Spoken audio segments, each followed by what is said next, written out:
I'm sure I'm not the only one who has this feeling. Who would Jaylen Brown be if he was the first offensive option of a team during his whole career? Brown goes inside! Oh, what a slam from Jaylen Brown! I mean, he came into the NBA as a defensive specialist. Then he became a two-way role player who could affect the game in many ways. And now he has become a star who is overshadowed in many ways by the great talent that surrounds him on the Celtics. But what would have happened if he hadn't been in Tatum's shadow? Would his ceiling be higher? Did the team situation limit his development and prevented him from becoming an even better version of himself? Well, looking at his progression compared to other legendary superstars, we can draw some conclusions. Some conclusions that are really surprising, and that will change your conception of a player that still has a lot to prove in the NBA. So, let's talk about it. We agree on one thing, don't we? Jaylen Brown has clearly been the best player for the Boston Celtics during this playoff run. With averages of 24 points, 6 rebounds, and 3 assists per night, Brown has emerged as the surprising leader of a team that no one has been able to counter. His efficiency has been simply spectacular, with a 53% shooting percentage from the field during the playoffs that resulted in him having a true shooting percentage of 58%. And of course, this performance allowed him to be crowned as the best player in the entire Eastern Conference during the postseason. Now, Jaylen's performance during the regular season has never been this good, right? I don't know, countless dribbles. Jaylen Brown with the flush! Well, let's take a look at the stats. Crafted NBA is a website that serves to compare players with a system of advanced metrics that offers different points of view, both statistically and trending directions. It's a great way to compare playing styles of similar players and see where one is more effective than others. Now, look at this. These are Jaylen Brown's stats at Crafted NBA during this regular season, and these are the stats of a player who has been named to the All-NBA second team. Not only that, but their playing styles could be considered relatively similar. He is another player with a similar finishing package, who has had the best season of his career. Yes, we are talking about the most hyped emerging star in the entire NBA along with Victor Wembanyama. We are talking about Anthony Edwards. Offensively, we can say that their contribution is pretty similar. Both Jaylen and Ant are elite players in creation load and crafted OPM, which is one of the most complex offensive statistics the web has to offer. And certainly, the similarity also exists in some aspects that are not the strong points of either player, such as three-point attempt rate and creation turnover percentage. It makes sense, since neither Brown nor Edwards are known for being excellent shooters from the perimeter, and their offensive responsibilities are not that of a main ball handler or a pure point guard. Jaylen Brown goes right past Doncic and the slam! But in light of the data, is it really unfeasible to say that Jaylen and Anthony have similar offensive profiles? Because, I mean, they look similar to me.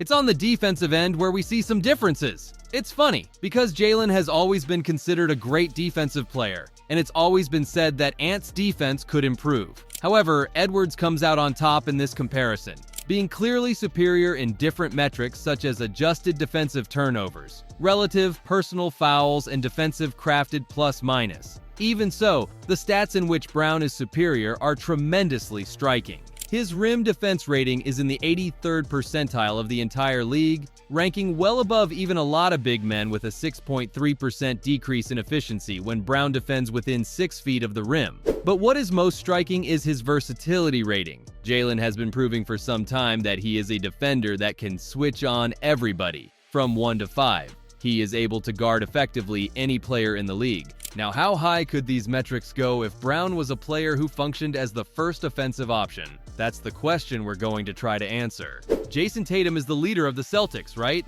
This season he was selected to the All-NBA first team, while Brown couldn't even make the third team. So for the average, even though Jaylen is having a much better playoff performance, here's Tatum, back to Brown for the slam!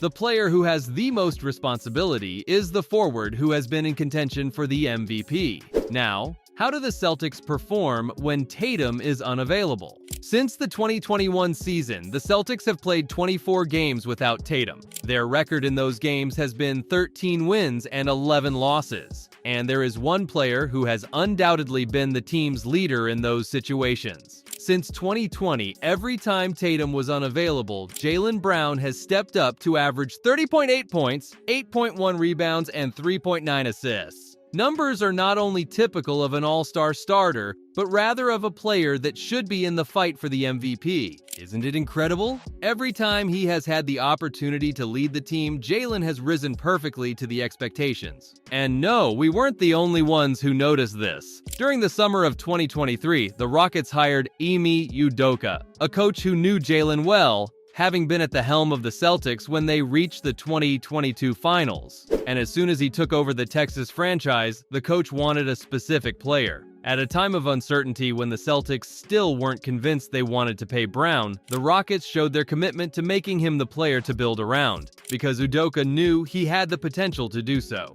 Luckily for Stevens, though, Jaylen ended up signing that contract that allowed him to stay in Boston for 5 more seasons. The only thing I want to say with this is that context is very important. Depending on the team you get to, depending on the talent that surrounds you, your career is going to develop in one way or another. What better example than James Harden, who went from being a 6th man on the legendary 2012 Oklahoma City Thunder to an MVP caliber player as soon as he was given the keys to the offense in Houston. Had Presti been able to re-sign James instead of Serge Ibaka, Harden may not have exploded the way he did, and basketball history would have changed forever. What am I getting at? Let me explain. Do you guys remember the 2016 draft? Ben Simmons, Brandon Ingram, Jaylen Brown. It seemed like the first 2 picks had the most potential. And after Jaylen's rookie season, there were a lot of fans who believed the Celtics had made a mistake with their pick. In fact, Brown got off to a fairly slow start in the NBA. Major issue for Brooklyn this season, rim protection.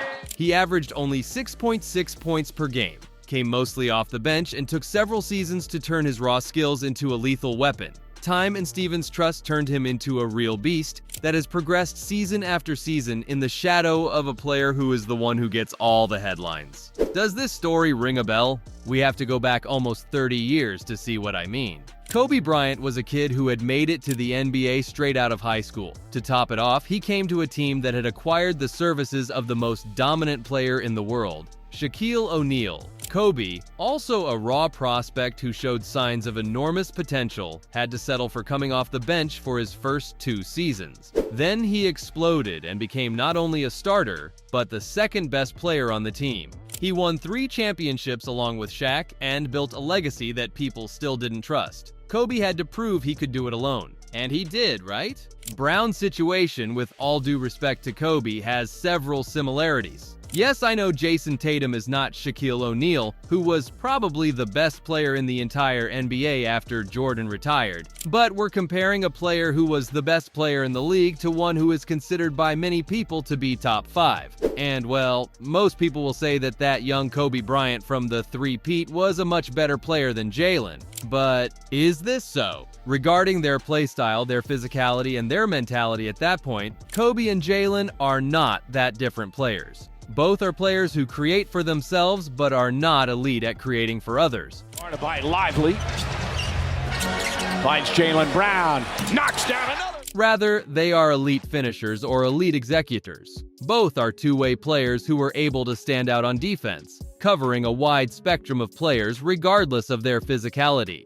Both are physical prodigies, capable of getting to the rim in traffic and finishing in impossible situations. And both seem to have that winning gene, which made them play better in the most important moments. Yes, Kobe had that craftiness, that ability to score impossible shots that Jaylen doesn't have. But beyond that, we are not comparing apples to oranges. Do you know what I mean? Only time will tell. We don't know if Jaylen Brown will be the squire of the dynasty that the Celtics are building and that we will see in the finals for many years to come. Or if he will one day decide that he is ready to take over a team by himself. A role that Kobe took on when Shaq decided to leave for the Miami Heat. Maybe this is too big for him and he will never be able to win regularly being the first offensive option. But the truth is that the signs are there. It seems that Brown's potential, if you give him the keys to the offense, could be much higher than everyone thinks. Now, becoming the Scottie Pippen of your generation is a milestone that very few players can aspire to. Maybe that is enough, or maybe not. That's all for this video. Don't forget to smash the like button and subscribe to our channel so you don't miss our next videos. See you in the next video.